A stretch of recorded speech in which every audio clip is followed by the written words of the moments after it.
فرمایا کریم خدا نے مجھے عصر کی قسم ان الانسان لفی خسر، بے شک انسان گھاٹے میں ہے، الا الذین آمنوا، مگر وہ جو ایمان لائے، وعملوا الصالحات، اور جنہوں نے نیک عمل کیے، وتواصوا بالحق، اور جنہوں نے حق کی تلقین کی، وتواصوا بالصبر، اور جنہوں نے صبر کیا۔ فرمایا یہ کامیاب ہیں، ایمان لانے والے کامیاب ہیں، نیک عمل کرنے والے کامیاب ہیں، حق کی تلقین کرنے والے کامیاب ہیں، صبر کرنے والے کامیاب ہیں۔ فرمایا یہ کامیاب ہیں جنہوں نے صبر بھی کیا، جنہوں نے حق کی تلقین بھی کی، اور جنہوں نے لجپال نبی صلی اللہ علیہ وسلم کی دعوت پر ایمان بھی قبول کیا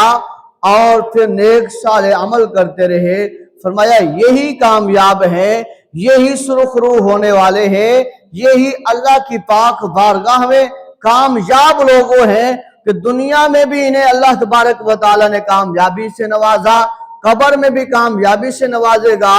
اور حشر کے دن میدان محشر میں بھی کریم خدا انہیں سرخرو فرما دے گا۔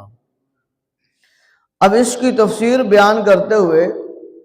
حضرت ابی بن کعب رضی اللہ تعالی عنہ آپ فرماتے ہیں کہ جب یہ سورت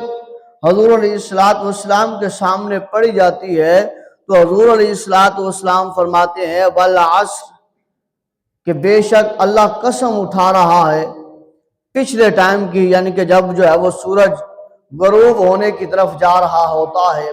عصر کے ٹائم کی، فرمایا اللہ قسم اٹھاتا ہے، مجھے اس زمانے کی، اس وقت کی،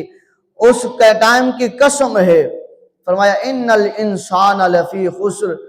حضرت ابی بن کعب رضی اللہ تعالیٰ عنہ فرماتے ہیں اس میں فرمایا ان الانسان لفی خسر، بے شک انسان گھاٹے میں ہے، خسارے میں ہے۔ حضور علیہ السلام فرماتے ہیں اس سے مراد ابو جہل ہے، ابو جہل گھاٹے اور خسارے میں ہے کیونکہ وہ ایمان نہیں لایا۔ اور فرمایا الا الذین، مگر وہ لوگ آمنو جو ایمان لائے، فرمایا اس سے مراد میرے یار غار، یار میزار ابو بکر صدیق کی ذات ہے۔ اور فرمایا وعاملوا الصالحات، اور جنہوں نے نیک صالح عمل کیے، حضور علیہ السلام فرماتے ہیں اس سے مراد میرے عمر بن خطاب ہے، وہ نیک صالح عمل کرنے والے ہیں۔ اور فرمایا وتواصوا بالحق، اور جو حق کی تلقین کرنے والے ہیں، فرمایا سارے ہی صحابہ حق کی تلقین کرنے والے ہیں۔ فرمایا یہاں پر جو مراد ہے حق کی تلقین کرنے والے، فرمایا وہ سیدنا حضرت عثمان غنی رضی اللہ تعالیٰ عنہ کی ذات ہے۔ اور فرمایا وتواصوا بالصبر، اور صبر کرنے والے، فرمایا سارے ہی صحابہ صبر کرنے والے تھے، پریشانی آئے تو صبر کرتے، جہاد کرتے اور تکلیف پہنچتی تو صبر کرتے، مال ضائع ہو جاتا، تکلیف پہنچتی، صبر کرتے، اور اس طرح وہ صبر کرنے والے تو سارے ہی تھے۔ فرمایا پر جس قدر صبر کرنے والی ذات حضرت شیر خدا حضرت علی کرم اللہ وجہ الکریم کی تھی، فرمایا یہ ٹائٹل، یہ شان، یہ صفت حضرت مولا کائنات حضرت علی شیر خدا کرم اللہ وجہ الکریم کی طرف ہے کہ وہ سب سے زیادہ صبر کرنے والے تھے۔ گویا کہ یہ سورت عصر، اس میں بھی اللہ تبارک و تعالی نے